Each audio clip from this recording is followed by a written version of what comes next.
से महाशय जड़े कवि लेखक नाट्यकार प्रवचक और एक दरदी मनीष बीरेन्द्र नारायण त्रिपाठी को अनुरोध करुचे मंच केते खाल केते ढीप जीवन एक बाट केते खाल केते ढीप साहस यदि झुंकी पड़ जा आगक जावाटा ढीप एभली पुनर्बार जीवन चर्चार विश्व अन्यतम मुख्य आकर्षण सत्यनारायण मिश्र जे जन स्वच्छसेवी और आज मंत्रशील होगापी अविनाश पट्टनायक महोदय रामपुर सत्संगर मुख्य आयोजक तथा प्रधान आचार्य बानपुर सरस्वती शिशु मंदिर अनुरोध करेंगे मंत्रशील होगापी पुनर्बार आउ जन मुख्य व्यक्ति जे आम योगानुष्ठान योगगुरु डाक्तर नवकिशोर महापात्र को अनुरोध करी मंच आमर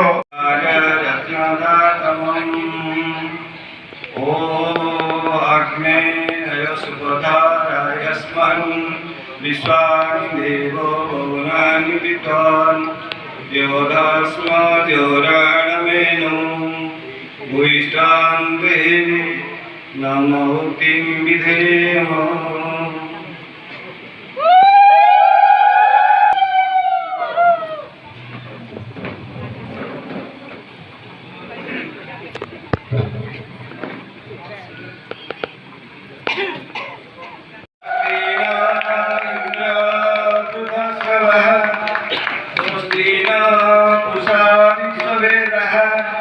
स्वस्ति न अस्तार्घ्यरिष्टनेमि स्वस्ति न बृहस्पति दधातु ओम भद्रं कर्णेभिः शृणुयाम देवा भद्रपश्यमख्यं यजत्रः स्थिरैरङ्गैः सुष्ठुवं स्वस्तिर्विश्वैः देवैः ददायुः। अनुरोध करी आम योगानुष्ठान योगगुरु नवकिशोर महापात्र को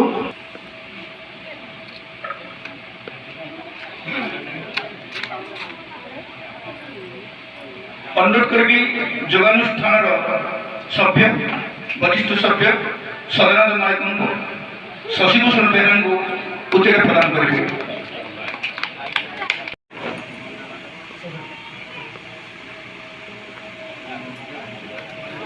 पर अनुरोध करी आम योगानुष्ठान अन्यतम सदस्य मदन मोहन पात्र को राजकिशोर सन को उत्तर प्रदान आम योगानुष्ठान सभ्य संवर्धित हे बीरेन्द्र नारायण त्रिपाठी महोदय और संवर्धन करेंगे आम योगानुष्ठान सभ्य अन्यतम सदस्य निरंजन साहू संवर्धन देवे डॉक्टर सत्यनारायण मिश्र को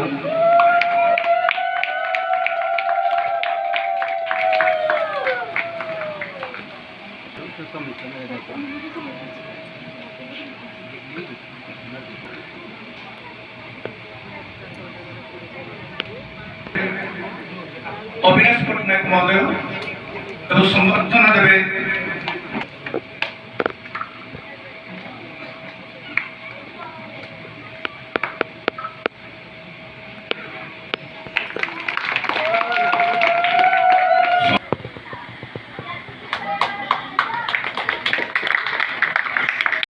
विख्यात सहर समस्त परिचित आप जानते परिसर में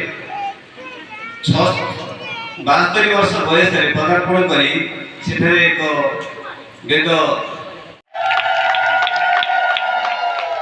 समस्ते एक स्वर में कहवा मौजूदा कोश रामचंद्र जी की योगेश्वर कृष्णधर महाराज की आर्यावत ऋषि मुनियों की समस्ते आम ऋषि मुनि सन्तान आम जो गोत्र पढ़ुचे सबू ऋषि सन्तान किंतु आम दूरे जाइए वेद ध्यान जहा परम सौभाग्य आम गण में आम किशोर भाई प्रवचक अच्छा सागर तैयारी पृथ्वी तैयारी आम शरीर को तैयारी कहीं दुखी आम कहीं कौन खोजुचे आम समस्ते आसचे कुआड़े जीवा कुआड़े से संपर्क में शुणा आमे प्रथमे निजକୁ चिन्हिबा तापर ईश्वर को जानिबा तो मानता नहीं तो मानता है वो जानता नहीं ये अवस्था पूर्व ओडिशा रो दुर्बलता कहीं वेद प्रचार है गोटे गुरुकुल नहीं तारी सहित आपन तरफ नमन जणे आगे प्रवर्तन आगे नवा पे समस्त योगानुष्ठान तरफ समस्त तरफ नमन करी पंडित को अनुरोध एवे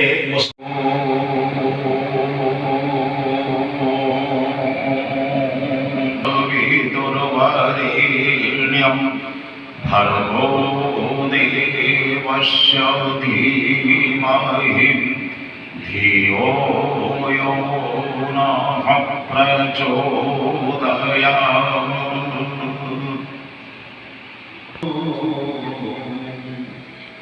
स्तन्वन्ति विस्तवे वेदे संगपदक्रमो सामगाते न मनसा पश्यन्ति यम् यस्यान्तं गणाम् देवाय तस्मै। ମୁଁ ଆପଣମାନଙ୍କ ଆଗରେ ମୋର ବିଚାର ଉପସ୍ଥାପନ କରିବା ପୂର୍ବରୁ समग्र विश्व नियंता सृष्टिकर्ता अजर अमर नित्य शाश्वत सर्वव्यापक आदि जगतर नाथ विश्व धर्मपिता परमेश्वर प्रति मोर भक्ति श्रद्धा और नमन अर्पण करुछि। आर्यावर्तर समस्त ऋषिवृंद को गुरु दिवंगत स्वामी परमानंद सरस्वती चरण कमल श्रद्धा भक्ति नमन अर्पण पूर्वक नाम नवा समय सापेक्ष समस्त मोर श्रद्धा और सम्मान जोड़ती समस्त मोर श्रद्धा और सम्मान मात्र बंधुगण इतिहास बही खोलीदेले लिखाई आर्य मैंने काशीराम भद्रपुर आए कौन है शिशु मंदिर सार अच्छा से कथा कहूँ बर्तमान इतिहास बही खोलीदेले लिखाई आर्य मैंने काशीराम भद्रपुर आए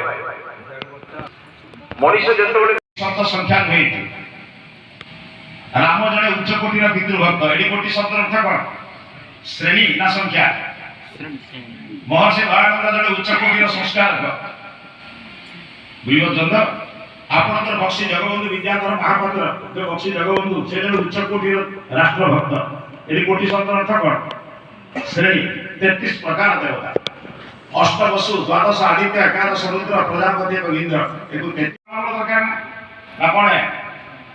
अच्छा बाबा जब पाखर बसन पछरी बाप माने जे बसन सत्य कथा कहे मंदिर रे बसन मिछ कहिबेनी होय तो मिछ करि पारंती कि मिछ कहिबे मो कथा बुझन सत्य कहिबा आपनकर ईश्वर दरकार ना ईश्वर को ठारू दरकार भगवान दरकार ना भगवान को ठारू दरकार भगवान को दरकार भगवान मिछ कथा केबे को दिन नडिया कदर देकी मागी चंदी हे बोल बिहार मोर किछ दरकार तुमी दरकार छुआटी को बुढ़ा कर दिन मागी मते परिवार पास करते भलो जीव दे भलो को दे नाती दे परिवार पास करा केस जिंदा धान हरानी धान दे वर्षा दे केबे को दिन प्रभु मोर किछ दरकार ने तुमी दरकार आया आपण जेती लोक पचरछि केबे को दिन प्रभु मोर किछ दरकार ने तुमी दरकार आया मनीष ठारू स्वार्थी दुनिया रे से ईश्वर को लगे तार ईश्वर दरकार नहीं आपण को पुओ ठीक से बुझी तार बापार पेंशन दरकार बापार संपत्ति दरकार बापार घर दरकार बापार नाती खेलिया दरकार किंतु बापा दरकार ठीक बुझना बोलुजी बुढ़ा बयस रे बापा को भाग करबा मां को भाग करबा आज संतान संतति शिखिछि काई शिखिछि मोर बापा मां दरकार नहीं बाप मां को संपत्ति दरकार पेंशन दरकार सब दरकार घर दरकार नाती नाती खेलिया दरकार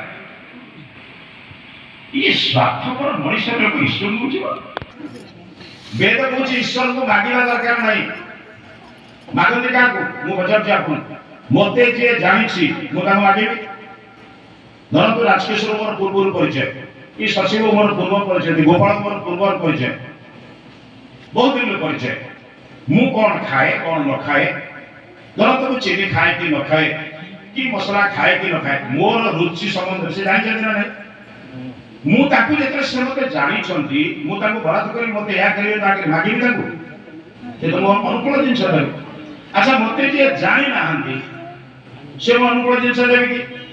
ପଚାରିବେ ଆଜ୍ଞା ପଚାରିବେ ତାହେଲେ ଭଗବାନ ମତେ ଜାଣନ୍ତି ନା ଜାଣନ୍ତି ନାହିଁ? ଭଗବାନ ମତେ କେବଳ ଏଇ ଜନ୍ମରେ ଜାଣନ୍ତି ନାହିଁ। ଆପଣ ଜାଣିଛନ୍ତି ବେଦରେ ଗୋଟେ ସୁନ୍ଦର ମନ୍ତ୍ର ଅଛି, ଅଗ୍ନି ବୟସ୍ପଥା ରାୟ ସ୍ମାତ୍ ବିଶ୍ୱାନି ଦେବ ବୈମାନି ବିଦ୍ୱାନ୍ ଯୁଜୋଧି अस्मत् जुहुराण वेनो भूयिष्ठान्ते नमोक्ति विधेम। विश्वानि बैमानि विद्वान् केते मा कोଳରେ ମୁଁ ଜନ୍ମ ନେଇଛି, କେତେ ପଶୁ, କେତେ ପକ୍ଷୀ, କେତେ କୀଟ, କେତେ ପତଙ୍ଗ ଜନ୍ମ ମୁଁ ନେଇଛି, ସେ ଜନ୍ମର ହିସାବ ମୁଁ ଜାଣିନି, କିନ୍ତୁ ଆପଣ ଜାଣିଛନ୍ତି। କେତେ ମାର ଗୋଳକୁ ମୁଁ ଅପରିଷ୍କାର କରିଛି, କେତେ ମାର ସ୍ତନ ଖାଇଛି, କେତେ ମାର ଆଉ ଗୋଟେ ସ୍ତନକୁ ଗୋଇଠା ମାରିଛି, ଏ କଥା ଆପଣ ଜାଣିଛନ୍ତି। ଗୋଟେ ପଟ ଖାଇବାକୁ ଦେଲା ବେଳେ ଆର ପଟକୁ ଗୋଇଠା ମାରିବା ଲୋକ ତ ପୁଅ ନା। ତେଣୁ ବେଳେ ବେଳେ ବୁଢା ବେଳେ ବୟସ ବେଳେ ମାଆକୁ ଗୋଇଠା ମାରିଲେ ମା ଟିକେ ବେଶୀ କାନ୍ଦେ ଯେ, କିନ୍ତୁ ବନ୍ଧୁକ ପରେ ତଥାପି ଆଶୀର୍ବାଦ ଦିଏ ଭଲ କଥା। କାହିଁକି ଛୁଆଟେ ବେଳେ ଗୋଇଠା ମାରିଥିଲା, ଏବେ ଆଇଲା କଣ ଅସୁବିଧା ହେଲା ନା କଣ ମା ମିଛ କଥା କହୁଛି? ଆଚ୍ଛା ମତେ ଜାଣନ୍ତି ଯୋଉଟା ଆବଶ୍ୟକ। ଈଶ୍ୱର ମାଗିବି କଣ? ଈଶ୍ୱରଙ୍କୁ ମାଗିବି କି ମତେ କୁହନ୍ତୁ। ଯେ ମତେ ଜନ୍ମ ଜନ୍ମାନ୍ତର ଜାଣନ୍ତି କହିବି କଣ? ମତେ ଏଇଆ ଦିଅନ୍ତୁ ବୋଲି ମୁଁ ବୁଝିପାରୁନି ଆଜ୍ଞା। ମୁଁ କେତେବେଳେ ଚାହା ଟିକେ ପିଏ, କେତେବେଳେ ପାଣି ଟିକେ ପିଏ, କେତେବେଳେ ମୁଁ କଣ ଟିକେ ଖାଏ, କେତେବେଳେ ମୁଁ କଣ କରେ, ମୋର ଅତି ପ୍ରିୟ ବନ୍ଧୁଟିଏ ସବୁ ଜାଣେ। ମୁଁ ତାକୁ ମାଗିବି, ମାଗିଲେ ସେ ଦୁଃଖିତ ହବ ନା ଖୁସି ହବ? ମିଠା ଦେବେ, ବରଂ ତାକୁ ଦୁନିଆ କଥା କହିକି ଭୁଲେଇ ଦେବେ, ମିଠା ଦେବେ। କାରଣ ମିଠା ଦେଲେ ତାର କ୍ଷତି ହବ। ଯଦି ମାଟିଏ ହେଇ ବାପାଟିଏ ହେଇ ପିଲାର ଅହିତ ହଉଥିବା ଜିନିଷ ଦଉନାହାନ୍ତି, ପରମ ପ୍ରିୟ ପ୍ରଭୁ ଯେ ତମେବ ମାତା ଚ ପିତା ତମେବ, ସେ ମୋର ବିପରୀତ ଜିନିଷ ଦେବେ, ମାଗିଦେଲେ ଦେବେ। ଭୁଲ ଧାରଣା, ଆମ ପାଇଁ ଯୋଉଟା ହିତକର ତାହା ହିଁ ଈଶ୍ୱର ଦେବେ। ଏ ମୂଳ ଜିନିଷଟାକୁ ରଖିଦିଅନ୍ତୁ, ଆପଣ ଈଶ୍ୱରକୁ ମାଗିବେ। ମାଗିବାର ଶୈଳୀ ବି ଶିଖିନାହାନ୍ତି। କଣ କରିବୁ? ସତରେ ଯଦି ବର୍ତ୍ତମାନ ଶଙ୍ଖ ଚକ୍ର ଗଦା ପର୍ବ ଧରି ସ୍ୱୟଂ ଭଗବାନ ଏଠି ଉପସ୍ଥିତି ହୁଅନ୍ତି, ତେଣୁ ବାବୁରେ ତମର ଯାହା କହିବା କଥା ଅଛି ମୁଁ ତୁମକୁ 10 ମିନିଟ୍ ସମୟ ଦେଇ ଗୋଟେ କାଗଜରେ ଲେଖିକି ଦିଅ। ଆଉ କିଛି ହବ? ଆଚ୍ଛା, ମାଗିବାର ଶୈଳୀ ଶିଖିନାହାନ୍ତି। ଆଉ ଦିଟା ବାଟ ଉଦାହରଣ ଆପଣଙ୍କୁ ଦଉଛି। ଗୋଟେ ପ୍ରଦର୍ଶନୀ ହେଉଥାଏ, ବହୁ ଜିନିଷ ଥାଏ, କିନ୍ତୁ ଲେଖା ହେଇଥାଏ ଗୋଟିଏ ଜିନିଷ ଜଣେ ଦେଇପାରିବ। ଗୋଟେ 10-12 ବର୍ଷର ଝିଅଟି, ସେ ସବୁ ଦେଖି ତାକୁ ଇଚ୍ଛା ହଉଛି ଦେବା ପାଇଁ, କିନ୍ତୁ ଲେଖା ହେଇଥାଏ ଗୋଟିଏ ଜିନିଷ ନବ। କଣ ପିଲାଟି ବୁଝୁଛନ୍ତି? ପିଲାଟି ଝିଅଟା ଯାହା ଦେଖୁଛି କହୁଛି ମୁଁ ନେବି। ଆମର ଛୋଟ ପିଲାମାନଙ୍କର ଅଭ୍ୟାସ ଦେଖିବେ, ଯାତ୍ରା କରି ସେ ସବୁ ସାଂସାର ସାରା ନେଇକି ଯା ହୁଏନି ଛୁଆମାନେ, ସେ 12 ବର୍ଷର ଝିଅଟା ତାର ଦେଇପାରିବ। କିନ୍ତୁ ବାପା ମାଆର ସଂସ୍କାର ଅଛି, ସେ ଛୁଆ ଶିଖିଛି। ବୁଲି ବୁଲି ବୁଲି ବୁଲି ଯାଇକି ରାଜାଙ୍କ ହାତକୁ ଧରିଲା, କହିଲା ମୁଁ ଆପଣଙ୍କୁ ରହିବି। ରାଜା କହିଲେ କିଏ ମତେ କାହିଁ ଧରୁଛୁ? କହିଲା ଆଜ୍ଞା ଆପଣଙ୍କୁ ନବା ଯା, ଏ ସଂସାରକୁ ନବା ସେ ଆପଣ ନା କଣ? ଏ ସବୁ ଜିନିଷ କାହାର? ଈଶ୍ୱର ମିଳିଲେ ସବୁ ମିଳିବେ ବା, କିନ୍ତୁ ସବୁ ମିଳିଲେ ଈଶ୍ୱର ମିଳିବେ ନାହିଁ।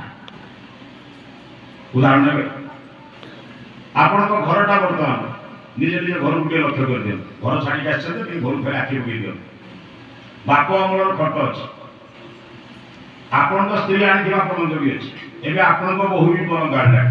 ଠିକ କହୁଛି ନା ଭୁଲ କହୁଛି? ଗୋଟେ ଘର ବର୍ତ୍ତମାନ 3ଟା ଖଟ, ତ 3ଟା ଆଣିଲା, 3ଟା ଖଟ, 3ଟା ସବୁ ଯେତେବେଳେ ମିଳିଗଲା ବେଳେ ଘରଟା ବର୍ତ୍ତମାନ ଘର ନା ଗୋଦାମ ଘର? ଆଜ୍ଞା ଆଉ ତ କିଛି ବୁଝେଇ ହବନି, ବିଚରା ଠାକୁର ସେଠି ତଳକୁ ଯିବେ। ଆଉ କିଛି ବୁଝେଇ ହବନି, ଗେଷ୍ଟରୁମ୍ ତ ବୁଝେଇ ହବନି, ବେଡରୁମ୍ ତ ବୁଝେଇ ହବନି, ଡ୍ରଇଂ ରୁମ୍ ତ ବୁଝେଇ ହବନି। ବୁଝିବ କିଏ? ବିଚରା ବେକାରୀ ଠାକୁରଟା ସ୍ଥାନ ବୁଝି ସେଇଟା ଭିତରକୁ ଆସିବ। ଧର୍ମ କେମିତି ବୁଝିଯାଏ ଦେଖୁଛନ୍ତି ତ? ସମ୍ପତ୍ତି ଅଧିକ ହେଲେ ସଂସ୍କାର ଘରୁ ପଳାଏ। ଏ ଉଦାହରଣ ଆପଣଙ୍କୁ ଦଉଛି। ସମ୍ପତ୍ତି ଅଧିକ ହେଲେ ସଂସ୍କାର ପଳେଇଯାଏ। ଭଲ ଲକ୍ଷ୍ୟ କରନ୍ତୁ, ପ୍ରଭୁଙ୍କୁ ପ୍ରାର୍ଥନା କରନ୍ତୁ, ପ୍ରଭୁ ସମ୍ପତ୍ତି ଆବଶ୍ୟକ ନାହିଁ, ସଂସ୍କାର ଆବଶ୍ୟକ। ସଂସ୍କାର ଥିଲେ ସମ୍ପତ୍ତି ସ୍ୱୟଂ ମିଳିବ, କିନ୍ତୁ ସମ୍ପତ୍ତି ହେଲେ ସଂସ୍କାର ମିଳିବ ନାହିଁ। ଆଜି ଲୋକ ସମ୍ପତ୍ତି ପାଇଁ ପାଗଳ ନା ସଂସ୍କାର ପାଇଁ ପାଗଳ? ଭଲରେ ବୁଝିବେ, ପୁରୁଷାର୍ଥ ଚତୁଷ୍ଟୟ ଶାସ୍ତ୍ରରେ କୁହାଯାଇଛି, ଧର୍ମ ଅର୍ଥ କାମ ମୁଖ୍ୟ। 1 ନମ୍ବର ଧର୍ମ, 2 ନମ୍ବର ହେଉଛି ଅର୍ଥ। ଯେଉଁମାନେ ଧର୍ମକୁ ଛାଡ଼ି ଅର୍ଥ ଉପାର୍ଜନ କରନ୍ତି, କେତେ ନମ୍ବର ଲୋକ? ମୁଁ କହିବା ଦରକାର, ଆପଣ ଉତ୍ତର ଦେବେ। ବୁଝିନଥିବେ, ସେମାନେ ମଧ୍ୟ ଧର୍ମ କୋଉଠି ଆଶା କରିବା। ତେଣୁ ବନ୍ଧୁ ମୋର ଅନୁରୋଧ, ମୁଁ ଆପଣଙ୍କୁ ଛୋଟିଆ ଉଦାହରଣ ଈଶ୍ୱରଙ୍କୁ କଣ ମାଗିବା ଦରକାର କଥା କହୁଛି। ଏଇଟା ଆଜିକାଲି କେହି ଧର୍ମକୁ ଚାହୁଁନାହାନ୍ତି, ଖାଲି ଧର୍ମକୁ ଚାହୁଁ। ଯେତେ ପ୍ରଶ୍ନ ଅଛି ପଚାରେ ପଚାରେ ହଉ ପଚାରେ ପ୍ରଶ୍ନ ପରେ ପଚାରେ ନା ଆପଣ ପ୍ରଶ୍ନ ମାଗିବା ଦରକାର। ଆଜିଠାରୁ ଗୋଟିଏ କଥା ମାଗୁଛି, ଈଶ୍ୱରଙ୍କୁ କ'ଣ ମାଗିବା ଉଚିତ ଆଜିଠାରୁ ବୁଦ୍ଧି ଆପଣ ଚିନ୍ତନ କରି ଯାଅ। କିନ୍ତୁ ଆସ୍ଥାକାଠରେ ସେଟା କରିବେ ମତେ କାହିଁ ଲାଗୁଛି ଭଲ ହେଲେ କରିବେ, ହଁ ମନ୍ଦ ହେଲେ କାହିଁ କରିବେ। ଆଚ୍ଛା, ଏଠି ଯେତିକି ଲୋକ ବସିଛନ୍ତି ହାତ ଟେକିବା ଦରକାର ନାହିଁ, ମନେ ମନେ ଆପଣ ହଁ ନା କହିବେ। ଆପଣ ପ୍ରତିଦିନ ଆପଣଙ୍କ ଘରେ ଆପଣଙ୍କର ଜ୍ୟେଷ୍ଠ ସଦସ୍ୟମାନଙ୍କୁ ବଡ଼ ମାନେ ଶ୍ୱଶୁର ଶାଶୁ ଗୁରୁଜନ ମାନଙ୍କୁ ଆପଣ ସବୁଦିନ ପ୍ରଣାମ କରନ୍ତି ତ? ବହୁତ କହିବା ଦରକାର ନାହିଁ, ମାନେ କହିଲେ ଆପଣଙ୍କୁ ଲାଜ ପଡ଼ିବ। ଧରନ୍ତୁ 5 ଜଣ କହିବେ 25 ଜଣ କହିବେନି, ଲାଜ ପଡ଼ିବ। ତେଣୁ ଆପଣଙ୍କୁ ଲଜ୍ଜା ବହୁ ସେ କହିବ ବଡ଼ ବଡ଼ କ'ଣ କହିବେ ଆଜ୍ଞା। ମୁଁ ଭାବେ ବେଳେ କ'ଣ କରିବା, ସବୁ ତ ଭୀଷ୍ମ ଆମେ ଦ୍ରୌପଦୀ ରଗଡ଼ା ହେଲା ଆମର କ'ଣ ହେଲା ତଳକୁ ମଗୁରି ବସିକି ଚଳିଯିବ ନା କ'ଣ? ଜମା କରି ମୁଁ ଆପଣଙ୍କୁ ମୋତେ ମିଶେଇକି କହୁଛି, ଆପଣ ଭାବୁଥିଲେ ଆମେ କିଛି ପାଟି ଏ ଉତ୍ପାଦ୍ୟ ଭବନ୍ତୁ ସୁଖୀ ନହ ବାଳକେ ମୋର ଭଲ କର ଯେ ଟିଭିରେ କହନ୍ତି। ଆଜି ଶ୍ରୀଯୁକ୍ତ ବୀରେନ୍ଦ୍ର ପଣ୍ଡା ମହୋଦୟ ଆମମାନଙ୍କ ସୁନ୍ଦର କଥା କହିଲେ। ଖାଲି ଗୋଟିଏ କଥା ଘରେ ରଖୁଛି, 10 ମାସ ଆମେ କଷ୍ଟ ପାଉଛେ, ଆମକୁ ଦୁନିଆକୁ ଦେଖେଇଲା ପରେ ଆମକୁ ଖାଇବା। ମୁଁ ପଣ୍ଡିତ ବୀରେନ୍ଦ୍ର କୁମାର ପଣ୍ଡା ବେଦ ଉପନିଷଦ ଆଦି କଥା କହି ସମାଜରେ ଆଜିକାଲି ଧର୍ମ ଈଶ୍ୱର ନାମରେ ଥିବା ଅନେକ ବିବାଦର ଦୂରୀକରଣ ହେଇ ଏକ ଈଶ୍ୱର ଏକ ଧର୍ମ ମାନବ ଧର୍ମ ଏବଂ ସମସ୍ତ ମଣିଷର ଉପକାର ବା ସମସ୍ତ ମଣିଷଙ୍କର ହିତ ହେବା ଭଳି କିଛି ସଂସ୍କାରମୂଳକ କଥା ପ୍ରବଚନ କରେ ଓ ବିଚାର ଅନ୍ୟମାନଙ୍କୁ ଦିଏ। ଆଜି ସେଇଭଳି ଏକ ସୁଯୋଗ ଏଠି ଗୋପାଳପୁରବାସୀମାନେ ତିଆରି କରିଛନ୍ତି। ବଡ଼ ସୁନ୍ଦର ଭାବରେ ଅନେକ ଲୋକ ଉପସ୍ଥିତ ଥିଲେ। ଆମ ସମସ୍ତଙ୍କର ବଡ଼ କଥା ହଉ, ଆମ ଭବନ ତ ଏବେ ବଡ଼ ହେଲାଣି, ଆମ ଭାବନା ଏବେ ବଡ଼। ଆମ ଚିତ୍ର ଗୁଡ଼ାକ ବଡ଼ ସୁନ୍ଦର, ଆମ ମୁହଁଟାରେ ଚିତ୍ର ଭଲ ନାହିଁ ବୋଲି ବହୁତ ଜିନିଷ ମୁହଁରେ ଲଗାଉଛୁ, ହେଲେ ଆମ ହୃଦୟଟା ବଡ଼ ଅସୁନ୍ଦର, ବଡ଼ ବିଚିତ୍ର, ଚରିତ୍ରହୀନ ହେଇଯାଉଛି। ଚିତ୍ର ସୁନ୍ଦର, ଚରିତ୍ର ଅସୁନ୍ଦର ହେଉଛି, ତେଣୁ ତାକୁ ବର୍ତ୍ତମାନ ସୁନ୍ଦର କରିବା।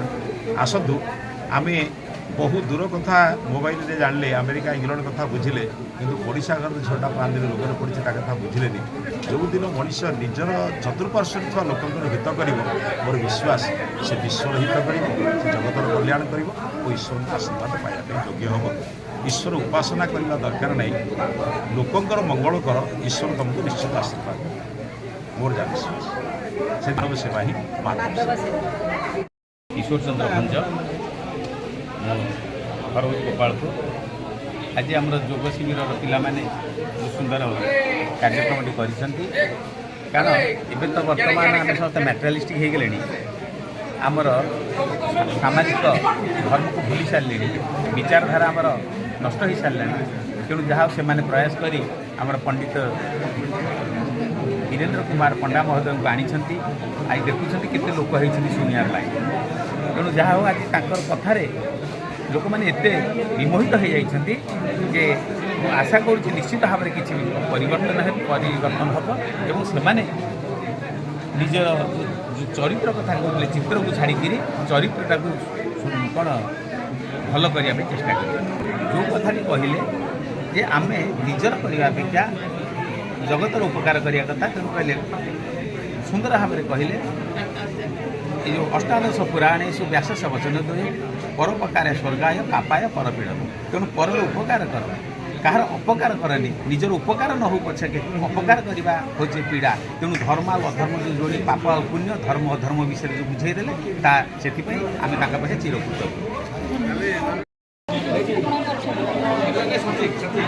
विरंची नारायण त्रिपाठी संस्कृति और संस्कार को भल पाउथिबा साधारण मनुष्य आज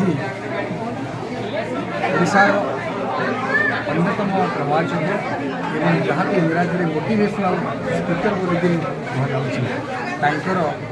मुखार बिंदर दुईपट शुणवार लोभ नहीं कि आज ये पहुँची गली ब्रजबिहारी एवं जो कथाटी श्रीयुक्त पंडा महोदय कहले ताकि जब आम निजर कर निश्चित भाव में ये सृष्टिर अवसंभावी परिवर्तन आसब कारण दृष्टि बदलिले ସୃଷ୍ଟି ନିଶ୍ଚିତ ଭାବେ ବଢ଼ିବ। ତେବେ ଆସନ୍ତୁ ଆମେ ଆମର ଦୃଷ୍ଟିଭଙ୍ଗୀକୁ ବଦଳାଇବା ଏବଂ ଏ ସୃଷ୍ଟି ନିଶ୍ଚିତ ଭାବରେ ପରିବର୍ତ୍ତିତ ହୋଇକି ଏକ ଉନ୍ନତ ସୃଷ୍ଟିରେ ପହଞ୍ଚିବ ସେହି ଆଶାରେ ରହିଛି। ପ୍ରକାର ପୁଣ୍ୟମୟ ବ୍ରତ ପାଳନ୍ତି ମହତ ଜନ ରବି ଶଶୀ ତାରା କିଳେ ঊର୍ଦ୍ଧ୍ୱେ ସ୍ଥିତ ସମସ୍ତେ ନତ ବଦନ ତୁଣାଦପି ଶୁଣିଛେ ନ ତରୋରିବ ସହିଷ୍ଣୁନା ଅମାନି ନା ମାନ ଦେଇ ନ କୀର୍ତ୍ତନୀୟ ସଦା ହୋଇ ନିଜକୁ ଟିକେ ଛୋଟିଆ କରିକି ଯଦି ଆମେ ଦେଖିଦେବା ତାହେଲେ ସମସ୍ତେ ଆମକୁ ଖୁସି ପାଇବେ। ଆମେ ଯଦି କହିବା ମୁଁ ସମସ୍ତଙ୍କ ଠାରୁ ଉର୍ଦ୍ଧ୍ୱରେ ବୋଲିକିରି ତାହେଲେ ପ୍ରକୃତରେ ମାନବ ଧର୍ମ ସେଠି ପ୍ରଚାରିତ ହୋଇପାରିବ ନାହିଁ। ଏହା ହିଁ ଆଜି ପାଇଁ ଏକ ଦିବ୍ୟ କଥା ଯାହା ପ୍ରଭୁଙ୍କର କରୁଣାରୁ ପ୍ରାପ୍ତ ହୋଇଛି। ଜୟ ଜଗନ୍ନାଥ। विज्ञान तपन दानम ज्ञानशीलन गुणन धर्म हे मर्त्यलोके भूमिभागा भूता मनुष्य रूपेण मृगाश्चरती। आज प्रवचन जहाँ ताहा न विपिन तर्पे मनुष्य कौन संपत्ति अधिका हो कहीं शांति हुए ना। तेणु ये जो जिते जहाँ ईश्वर आम देखुचे संसार सृष्टिटा हूँ तेणु आम भोग कर सबुजाक भोग कले हेनी भोग करके दान करने कथा कहुई। मो रायगड़ा आसी आर्य समाज सभापति रायगड़ार ये जन्मभूमि मोर यहाँ नीलमणि शासन। तेणु मुझे प्रोग्राम गुड़ाक सारा ओडिशा बुली करे। तेणु आपर समस्त सहयोग जहाँ गोपालपुर ये पूर्व ओडिशा वेद वेदांत दर्शन किसी प्रचार होनी अनुभव कर रायगड़ा जहाँ वीरेन्द्र पंडा जो आमर परिसर में गोटे गुरुकुल है जमी श्रीकृष्ण राम संदीपनी आश्रम में श्रीकृष्ण और वशिष्ठ आश्रम राम शिक्षा नौले से भाई आमर परिसर में छोट छोट पिला माने वेद वेदांत दर्शन पढ़े। बर्तमान गोटे जिन हूँ कौन ना truth is truth that does not depend upon one's faith and pleasure. समस्त कहते मोर यहाँ विश्वास जो कह मोर यहाँ सत्य सत्य एक। तेणुक समस्त बर्तमान आम समाज में बहुत लांच मिछ हो कहीं mental knowledge is useless without soul knowledge. आत्मज्ञान बिना मानसिक ज्ञान वृथा। यही गोटे प्रश्न सत सदा सी कौन कहे सी कहे मो भीतर ईश्वर अच्छा तेणु मुझे मिछ कह जी मिछ लोक सी भावी से बढ़िया सुंदर कथाटी आप प्रश्न पचार ये कथा विदुर को पचारि आमर किए से अंध जो आमर वंश राजा धृतराष्ट्र पचारे भाई तोते एत ज्ञान मत कहीं एत ज्ञान हो से कहले मत प्रमत उन्मत श्रांत गुरुध विभूषित तोर मानस भीतकामी लुब्धे चते दश। ये 10 जन को ज्ञान कहले हेनी क्या मत बोले जे गर्वी प्रमत जी मदुआ मत उन्मत जी पागल मत उन्मत श्रांत हालिया लोक क्रोधी विभूषित बोले भोकिला लोक तोर मानस तुरुतुरिया लोक तोर मानस भीत भयालु लोक लंपटी कामी एवं ज्ञान कहले हेनी। भाई जोटा पचारे मिछुआ सतुआ कथा हूँ निज उपर निज विवेक उपर सेटा विश्वास करे। लवकुश महापात्र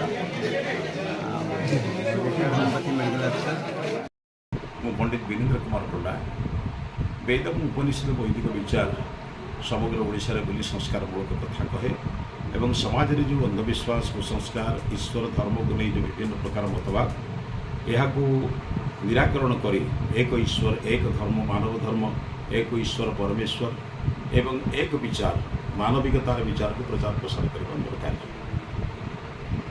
देखो ये सत्संग आज जो ब्रजविहार मंदिर जो सत्संग फलपुर है ये सत्संग करने द्वारा ये विचार विनिमय करने द्वारा आम अंततपक्षे मानवीयतार किसी नीति आदर्श को मानिपर। आज लोक देख करुवे लोकंर भवन बहुत सुंदर करुँच भावना को से सुंदर करना लोके बर्तमान निजर चित्र को बड़ा सुंदर कर गाड़ी बाड़ी एवं बंद करूँ निजर चरित्र को असुंदर करने को चेष्टा कला बेले से निजे पश्चातपद होना से भावुना लोक भावुँ दान देला बेले भगवान देखुं कि पाप कला बेले भगवान बोधे देखुना जो कर्मचारी दरमा ने दस्तखत करुचे लांच ने तौक हाथ पदे से जानून यहाँ भूल बोली भूल जाणी करुवा लोक बदलना बहुत कष्टकर।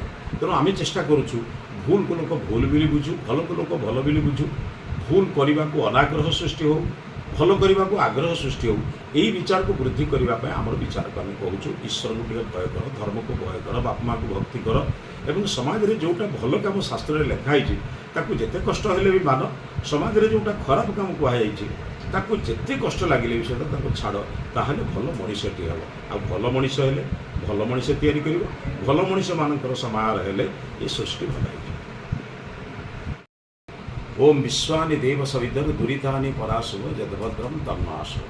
आम आशा करुचु हे प्रभु आपण सकल जगतर उत्पादक एवं समस्तंकर बरणीय आम पाखर समस्त दुर्गुण दूर हो जाऊ जहाँ भल जहाँ हितकर एवं जहाँ कल्याणकर ताहा ही आपण आमको दिंतु एति प्रार्थना। जनसाधारण वार्ता समाज रे जो जो गुण गुड़िक आम जानुछु निजे मते खराब लगुच से जिनस अन्य प्रति व्यवहार करी ना। मत जदि किए गाड़ी देले खराब लगुच मुझे गाड़ी देवी मत नमस्ते कले भल लगुच अन्य को नमस्ते करी जहाँ आम संसार प्रकृत धर्म बोली प्रत्येक कहते। मोर गोपालपुरवासी मान अनुरोध जोटा भूल बोली बुझ केवे कर ना जोटा भल बोली बुझ जिते कष्ट भी कर।